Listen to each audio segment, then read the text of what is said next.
Hi student, अस्सलामु अलैकुम। आज का जो हमारा लेक्चर है वो फिफ्थ सेमेस्टर एमएलटी वालों के लिए है और हम प्राइमरी हीमोस्टेसिस हम लोगों ने शुरू किया हुआ था। और प्राइमरी हीमोस्टेसिस में हमने रोल ऑफ एंडोथेलियल वेसल्स जो होते हैं, जो वस्कुलर सिस्टम है, वो हम लोग पढ़ चुके थे।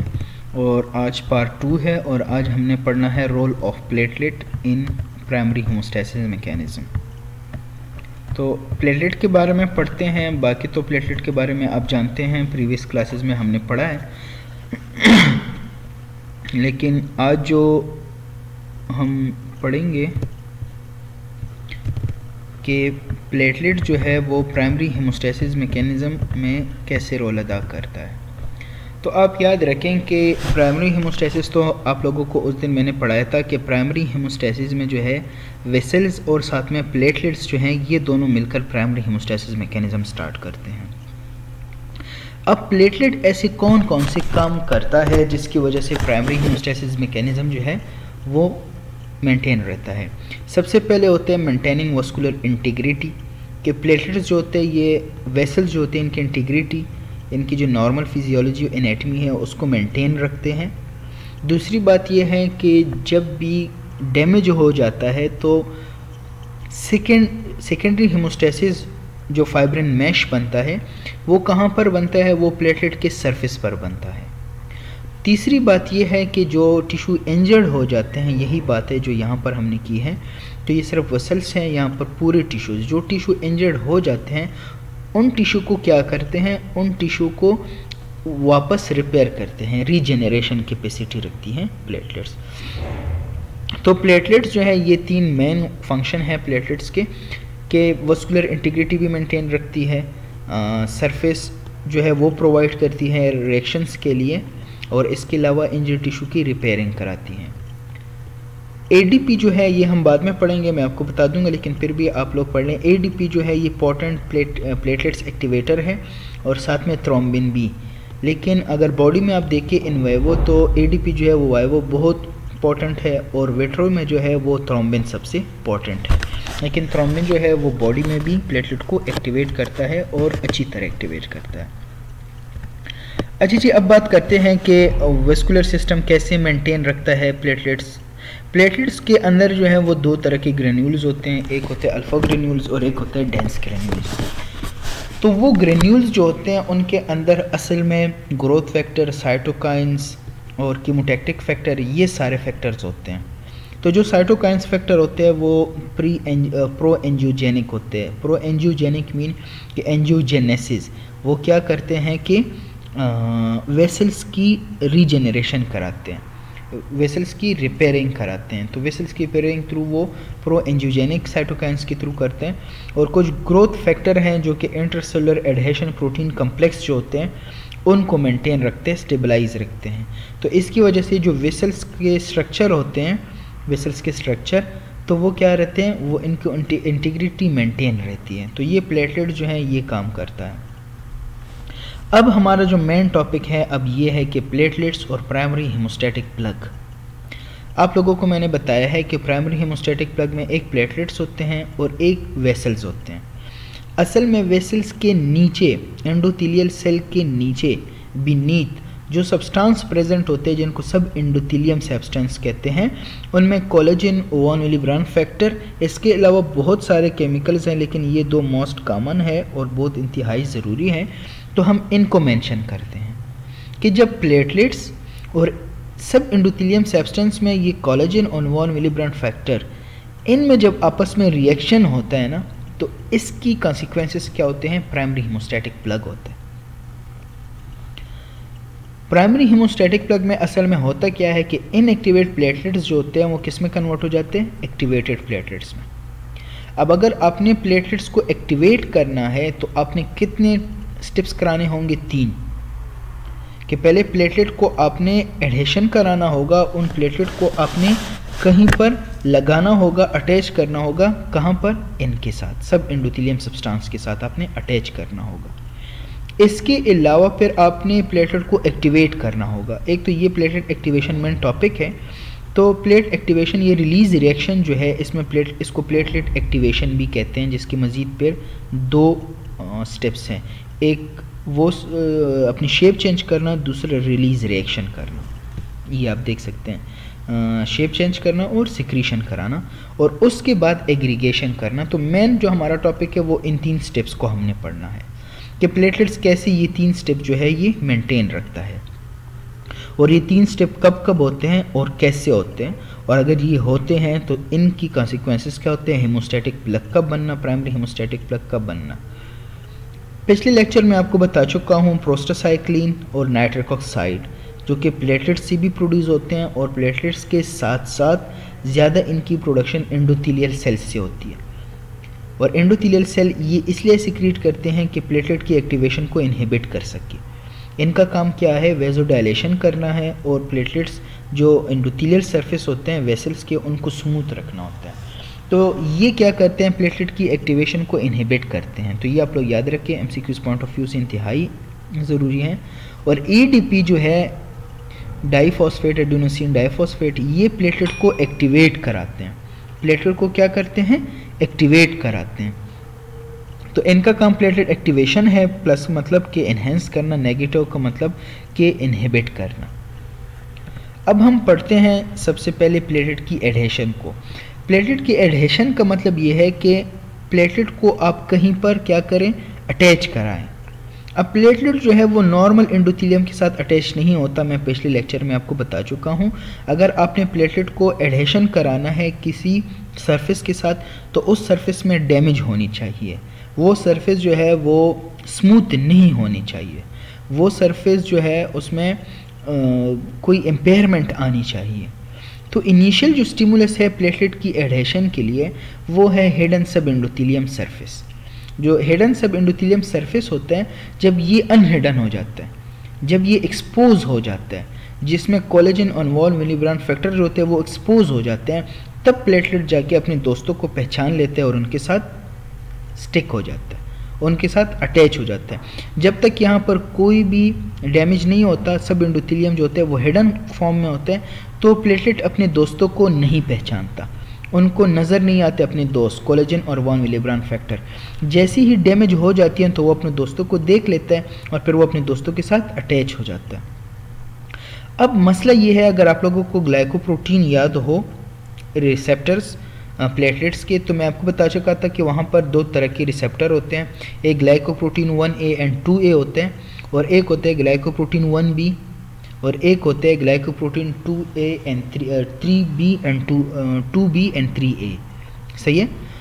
तो अब हमने एडहेशन वाले रिसेप्टर पढ़ने हैं कि ये प्लेटलेट जो है आपको पता होना चाहिए। मैं आपको पिछले लेक्चर में बता चुका हूँ कि प्लेटलेट सब एंडोथेलियम के साथ डायरेक्ट भी अटैच हो सकते हैं कोलेजन के साथ, या फिर सब एंडोथेलियम के साथ वो थ्रू वॉन विलिब्रान फैक्टर भी अटैच हो सकते हैं।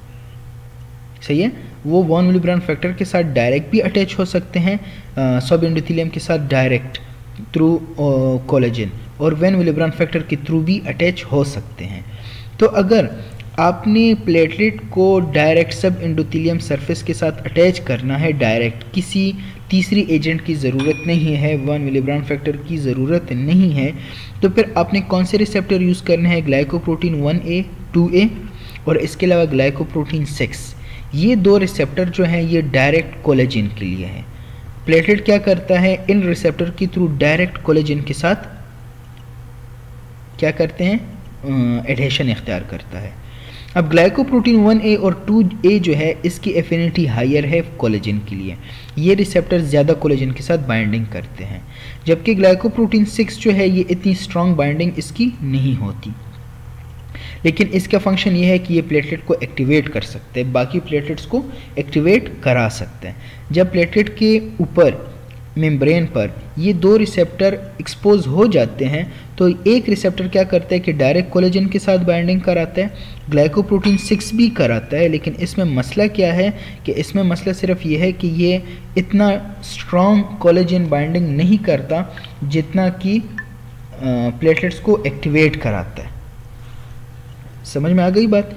तो ये जो है ये स्लोवर एडहेशन ऑफ प्लेटलेट्स है दोनों, ग्लाइकोप्रोटीन 1A एंड 2A हो गया, और ग्लाइकोप्रोटीन 6 ये दोनों जो है स्लो है, लेकिन इन दोनों में फिर ग्लाइकोप्रोटीन 1A और 2A जो है इनकी एफिनिटी हाई होती है, जबकि ग्लाइकोप्रोटीन 6 की कम होती है, और इसका काम फिर क्या है, एडिशनल फंक्शन की ये प्लेटलेट को एक्टिवेट करते हैं। हालांकि ये सारा प्रोसेस जो है प्लेटलेट की एडहेशन का ये स्लो प्रोसेस है। अब अगर प्रोसेस ये स्लो है तो तेज़ प्रोसेस कौन सा है, वो वॉन विलिब्रांड फैक्टर के थ्रू सब एंडोथेलियम के साथ अटैच होना, ये तेज़ प्रोसेस है। इसके साथ ज़्यादा प्लेटलेट्स अटैच हो सकते हैं सब एंडोथेलियम के साथ रिलेटिव इसके। अगर आप इसकी बात करें तो इसमें इतने प्लेटलेट एडहेशन नहीं करते जितने कि वॉन विलिब्रांड फैक्टर के थ्रू सब एंडोथेलियम के साथ अटैच होते हैं। ये फास्टर प्रोसेस है। और इसके लिए कौन सा रिसेप्टर आपने यूज़ करना है, ग्लाइकोप्रोटीन 1B9, सही है।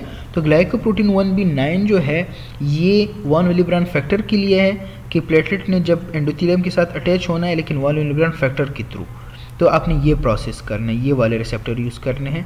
अगर प्लेटलेट कह रहा है कि मुझे वॉन विलिब्रांड की ज़रूरत नहीं है, मेरे उसके साथ नहीं लगती, मुझे डायरेक्ट अटैच होना है कोलेजन के साथ, खुद 1-to-1 बात करनी है, फेस टू फेस, तो फिर वो क्या करता है कि इसको हटा लेता है वॉन विलिब्रांड फैक्टर को, और अपना रिसेप्टर ग्लाइकोप्रोटीन 1A 2A या ग्लाइकोप्रोटीन 6 जो है इसके थ्रू कोलेजन के साथ डायरेक्ट अटैच हो जाता है। लेकिन ये अटैचमेंट कमज़ोर होती है, स्लो होती है, और ये अटैचमेंट स्ट्रॉन्ग होती है। और वॉन विलिब्रांड फैक्टर के साथ अटैच होना जो है ये पैसिव प्रोसेस है, क्योंकि वॉन विलिब्रांड फैक्टर जो है ये प्लेटलेट का दोस्त है, और ये दोस्त के साथ डायरेक्ट मिलता है, कोई एनर्जी की ज़रूरत नहीं होती इसकी। अब वॉन विलिब्रांड फैक्टर जो है ये प्लाज्मा में भी पाए जाते हैं और सब एंडोथेलियम में भी पाया जाता है। इसका कोई थियरी ये है कि प्लाज्मा में इसकी प्रोडक्शन होती है, और फिर इसके बाद ये एब्जॉर्ब हो जाते हैं, सब एंडोथेलियम में चले जाते हैं। सब एंडोथेलियम ये है, मैं आपको बताता हूँ। अब सब एंडोथेलियम की आप ऐसे ना हो कि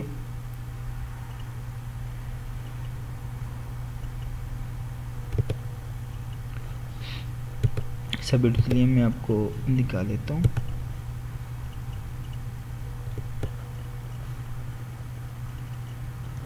ये आप देखें, ये एंडोथेलियल सेल के नीचे, ये एंडोथेलियल सेल है, एक वेसल है। एंडोथेलियल सेल के नीचे जो एरिया होता है इसको सब एंडोथेलियम बोलते हैं। मैंने पहले लेक्चर में वेसल्स की वो एनाटॉमी आपको बताई थी थोड़ी बहुत, तो वहाँ पर मैं आपको बता चुका था कि ट्यूनिका एंटेमा, फिर उसमें एंडोथेलियल सेल आते हैं, फिर उसके बाद ट्यूनिका मीडिया है, एडवेंटिशिया है। तो ये जो है ये सब एंडोथेलियल सरफेस है। ये क्या है, सब एंडोथेलियम सरफेस है, जो कि नॉर्मली क्या होता है, हिडन होते हैं। यहाँ पर सेल होते हैं, ये बिल्कुल छुपा होता है, और जब सेल की डैमेज होती है तो ये एक्सपोज हो जाते हैं। तो यहाँ पर कोलेजन पाया जाता है और वॉन विलिब्रांड फैक्टर पाया जाता है। अगर आपने एंडोथेलियम सरफेस के साथ प्लेटलेट को अटैच करना है डायरेक्ट, ये देखो डायरेक्ट, ये कोलेजन है, कोलेजन के साथ डायरेक्ट अटैच है, तो ग्लाइकोप्रोटीन 1A और 2A के या ग्लाइकोप्रोटीन 6 के ज़रिए आप प्लेटलेट को डायरेक्ट अटैच कर सकते हैं। और अगर आपको कोई तीसरा बंदा चाहिए कि इन कोलेजन के साथ, ये जो कोलेजन है इसके साथ आप अटैच हो जाएं प्लेटलेट्स, लेकिन वॉन विलिब्रांड फैक्टर के थ्रू, तो फिर 1B और 1-9 जो है, ग्लाइकोप्रोटीन 1B9 जो है ये आप यूज़ कर सकते हैं। ये प्लेटलेट की एडहेशन है। अच्छा जी, अब क्या है कि वॉन विलिब्रांड फैक्टर जो है ये, अगर आपने पढ़ा, अभी मैंने आपको बताया कि वॉन विलिब्रांड फैक्टर प्लाज्मा में भी पाया जाता है और साथ एंडोथेलियम में भी पाया जाते हैं। तो अब आप सोचते होंगे कि सब एंडोथेलियम के साथ तो ये है, तो प्लाज्मा में भी है, अब कोई डैमेज नहीं हुई, तो प्लेटलेट वॉन विलिब्रांड फैक्टर के साथ डायरेक्ट प्लाज्मा में क्यों अटैच नहीं होता? अगर सब एंडोथेलियम में है और जैसे सब एंडोथेलियम एक्सपोज हो जाते हैं तो प्लेटलेट इसके साथ अटैच हो जाते हैं, तो प्लेटलेट इसके साथ प्लाज्मा में अटैचमेंट क्यों नहीं करता? तो ये इसका ये रीज़न है कि does not react platelets until not attach to the sub endothelial surface या कोलेजन। जब तक वॉन विलिब्रांड फैक्टर कोलेजन के साथ अटैच ना हो सब एंडोथेलियम सरफेस, तब तक वो प्लेटलेट के साथ अटैच नहीं हो सकता। वॉन विलिब्रांड फैक्टर के लिए ये इंतहाई मस्ट है कि वो एट अ टाइम कोलेजन के साथ भी अटैच हो, तब वो जाके प्लेटलेट के साथ अटैच हो सकेगा, वरना वो अटैचमेंट नहीं कर सकेगा। इट मीन कि प्लेटलेट जो है वो डायरेक्ट प्लाज्मा में वॉन विलिब्रांड फैक्टर के साथ अटैचमेंट नहीं कर सकता। ग्लाइकोप्रोटीन 6 जो है, इसके बारे में आपको बताऊं कि ये ADP release from dense granules. ये क्या करते हैं, ये एडीपी को रिलीज़ करते हैं डेंस ग्रेन्यूल्स ऑफ प्लेटलेट्स। तो मैंने आपको बताया कि इसका काम क्या है, एडहेशन के साथ साथ ये प्लेटलेट को एक्टिवेट भी करते हैं, बाकी जो प्लेटलेट होते हैं उनको एक्टिवेट करते हैं पॉजिटिव फीडबैक मैकेनिज्म के थ्रू। तो ग्लाइकोप्रोटीन 6 जो है ये क्या करते हैं, एडीपी की रिलीजमेंट करते हैं, कहाँ से, डेंस ग्रेन्यूल ऑफ प्लेटलेट से। और इसके अलावा ये सिंथेसिस ऑफ थ्रोम्बोक्सिन 8-2 जो है उनकी भी, क्योंकि ये वेजो कंस्ट्रक्टर है, सही है। प्लेटलेट की भी, प्लेटलेट एक्टिवेशन और साथ में एग्रीगेशन भी कराते हैं और वेजो कंस्ट्रक्टर भी है। तो ग्लाइकोप्रोटीन 6 ये 2 काम करते हैं, प्लेटलेट की एडहेशन भी कराते हैं, साथ में और प्लेटलेट को एक्टिवेट करते हैं, और प्लेटलेट को जो एक्टिवेट करते हैं तो वो ये 2 मैकेनिज्म है कि एक एडीपी की रिलीज़ करता है, दूसरा वो थ्रोम्बोक्सिन की प्रोडक्शन करता है। अब प्लेटलेट जो है वो एडहेशन हो गई है, प्लेटलेट जो है वो डैमेज एरिया के साथ अटैच हो गया। अब प्लेटलेट ने क्या करना है, एक्टिवेट करना है। इस एक्टिवेशन का मतलब है कि प्लेटलेट के अंदर जो केमिकल है उसको रिलीज़ करना है, लेकिन प्लेटलेट जो है वो डायरेक्ट रिलीज़ नहीं कर सकता, इससे पहले इसने मॉर्फोलॉजिकल चेंजेस करनी होगी। फंक्शनल से पहले इनका फंक्शन ये है कि केमिकल जो है रिलीज़ करें, लेकिन इस केमिकल को रिलीज़ करने से पहले प्लेटलेट को क्या करना होगा, प्लेटलेट का फंक्शन ये है कि इसमें मॉर्फोलॉजिकल चेंजेस आनी चाहिए। और वो मॉर्फोलॉजिकल चेंजेस क्या है, चेंज इन द शेप इसने चेंज करने होगा। लेकिन ये सब कुछ इसने करना किस लिए है प्लेटलेट ने, इसकी 3 मकसद है। पहली बात ये है कि फाइब्रिन की अटैचमेंट करा सके, फाइब्रिन की अटैचमेंट करा सके। ये जो नॉर्मल स्फेरिकल स्ट्रक्चर है, सॉरी डिस्क लाइक स्ट्रक्चर है, बाइकन्वेक्स स्ट्रक्चर है प्लेटलेट का, वो फाइब्रिन को अटैच नहीं करा सकता। और इस मॉर्फोलॉजी के बेस पर वो प्लेटलेट में सिक्रीशन भी नहीं करा सकता, अपने अल्फा और डेंस ग्रेन्यूल को रिलीज नहीं कर सकता, और ना प्लेटलेट एग्रीगेट हो सकते हैं इस मॉर्फोलॉजी में जो कि बायोकन्वेक्स मॉर्फोलॉजी है। तो अगर प्लेटलेट ने फाइब्रिन की अटैचमेंट कराना हो, मीन के प्लेटलेट की एग्रीगेशन कराना हो, सेकेंडरी हेमोस्टेसिस कराना है और अपनी सिक्रीशन करानी है, तो उसके लिए ज़रूरी है कि प्लेटलेट सबसे पहले अपनी शेप चेंज करे। जब शेप चेंज कर देगा तो उसके बाद ये तीनों फंक्शन जो है ये करा सकता है। तो 2 चेंजेस है प्लेटलेट एक्टिवेशन में, मॉर्फोलॉजिकल चेंजेस, शेप चेंज, और functional changes. Functional changes mean के रिलीज रिएक्शन, वो अपनी केमिकल रिलीज कर देता है। प्लेटलेट एगोनिस्ट जो है, एगोनिस्ट आप लोगों ने फार्माकोलॉजी में पढ़ा होगा, एगोनिस्ट वो होता है जो कि एक केमिकल का फंक्शन इंक्रीज करता है। तो वीक एगोनिस्ट वो होते हैं जैसे कि वो सिर्फ प्लेटलेट को एक्टिवेट कर सकते हैं, बाकी कुछ नहीं कर सकते। प्लेटलेट को एक्टिवेट कर सकते हैं वो भी उस हालत में कि प्लेटलेट की सिंथेसिस हुई हो। और स्ट्रॉन्ग प्लेटलेट एगोनिस्ट वो होते हैं जैसे कि कोलेजन और थ्रोम्बिन। तो आपसे पूछ सकते हैं कि स्ट्रॉन्ग एगोनिस्ट कौन सा है, तो एक कोलेजन है, थ्रोम्बिन है और एडीपी है, सही है। तो ये तीनों जो है ये सबसे ज़्यादा प्लेटलेट एगोनिस्ट होते हैं और ये प्लेटलेट को एक्टिवेट करते हैं, साथ में एडहेशन भी इनकी कराते हैं, रिलीज रिएक्शन भी इनकी कराते हैं, सही है। तो ये प्लेटलेट की एगोनिस्ट की टाइप है, एक वीक होते हैं, एक स्ट्रॉन्ग होते हैं। पेपर पॉइंट ऑफ व्यू से इतना ये इम्पॉर्टेंट नहीं है। प्लेटलेट की एक्टिवेशन जो है, ये प्लेटलेट एक्टिवेशन, एक तो आपने प्लेटलेट एक्टिवेशन की 3 स्टेप्स पढ़ी, ये रिलीज रिएक्शन का जो स्टेप है इसको भी प्लेटलेट एक्टिवेशन कहते हैं। इस प्लेटलेट की रिलीज रिएक्शन में 2 काम करने होंगे, एक पहले शेप चेंज करना होगा, जब शेप चेंज कर ले उसके बाद आपने जो केमिकल होते हैं वो आपने सिक्रीट कराने होंगे प्लेटलेट में। अब देखिए शेप कैसे चेंज करता है। Disc shaped of platelet normal होता है, बायोकन्वेक्स जो होता है ये स्फेरिकल में कन्वर्ट हो जाता है, लेकिन स्फेरिकल में कन्वर्ट होने के साथ साथ इनकी प्रोजेक्शन निकल आती है प्लेटलेट्स की, आर्म्स बन जाते हैं जैसे कि स्टार फिश होता है, ऐसे बन जाते हैं प्लेटलेट्स। और ये सारे काम अगर आपको प्लेटलेट्स की मॉर्फोलॉजी याद हो, स्ट्रक्चर ऑफ प्लेटलेट मैंने आपको पढ़ाया था, उसमें हमने पढ़ा था microtubule, cytoskeleton protein, actin, myosin, ये सारे क्या होते हैं, ये स्केलेटन है प्लेटलेट्स के। प्लेटलेट की शेप जो है ये इन लोगों ने मेंटेन की होती है। ये लोग जैसे चाहे ये जो 4 केमिकल हैं, 4 मॉलिक्यूल्स हैं, ये जैसी भी चाहे ये प्लेटलेट को वैसी शेप दे सकते हैं।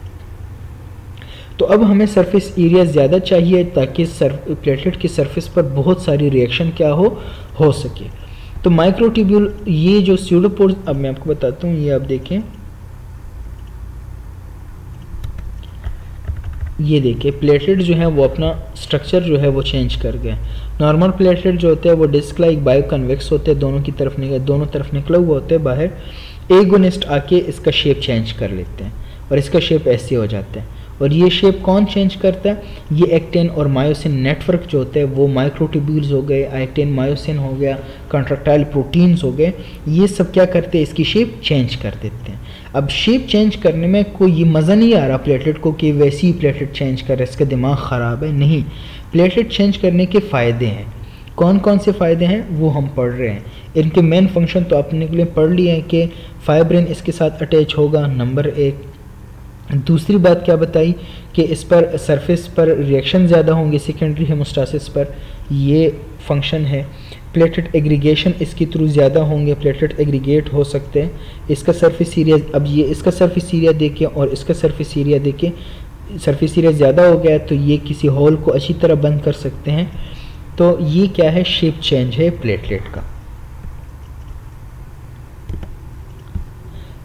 ये शेप चेंज जो है इसके लिए एनर्जी रिक्वायर होती है, ये कोई पैसिव प्रोसेस नहीं है, एक्टिव प्रोसेस है। और ये जो शेप चेंज होगा ये एक्टिन पॉलीमराइजेशन की वजह से है।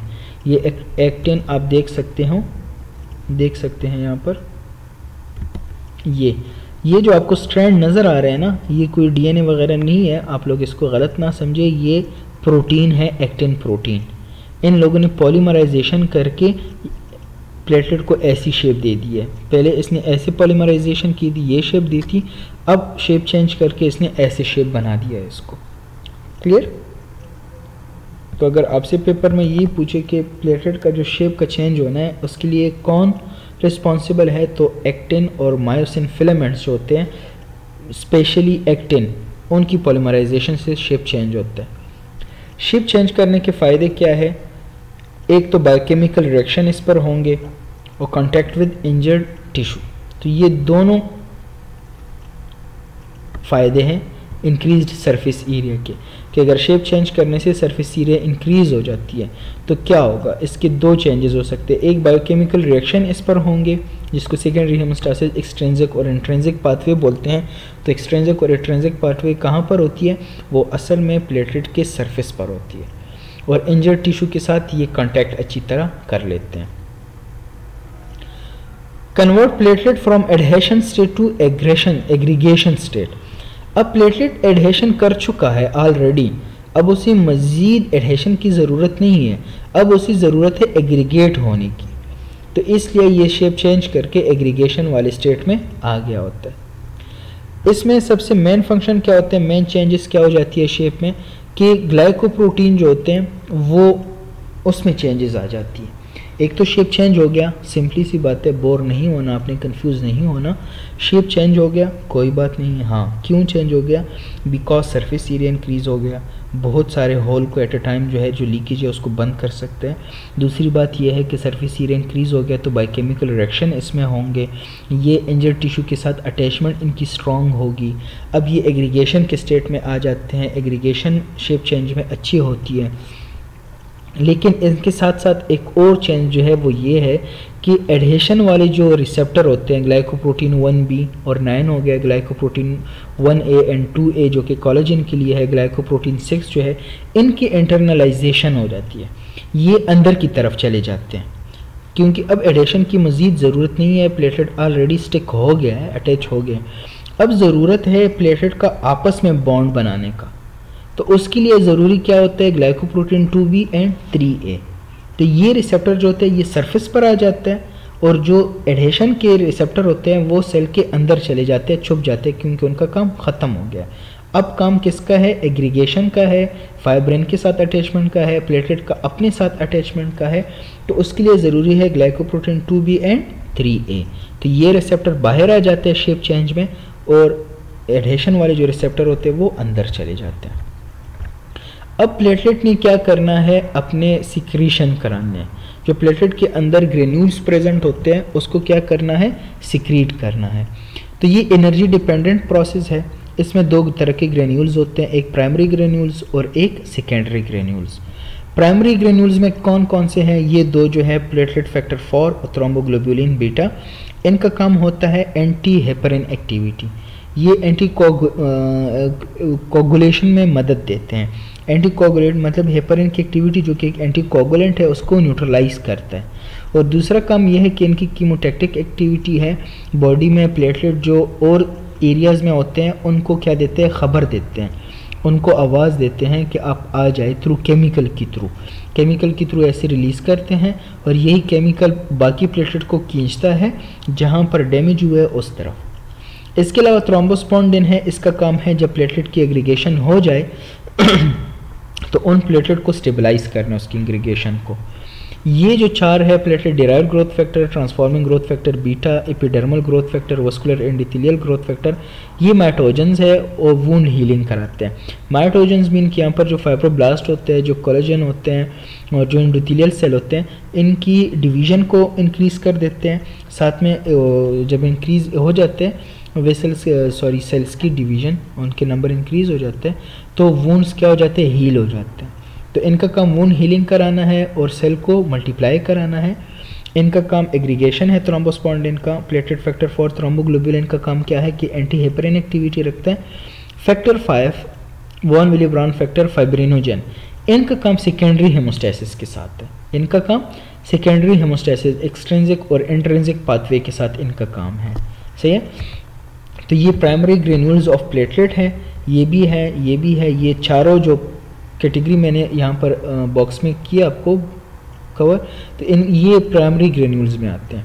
ये सारे प्राइमरी ग्रेन्यूल्स की सिक्रीशंस हैं और इनका फंक्शन मैं आपको बता चुका हूँ। सेकेंडरी ग्रेन्यूल्स में कैल्शियम भी आता है, एडीपी भी आता है।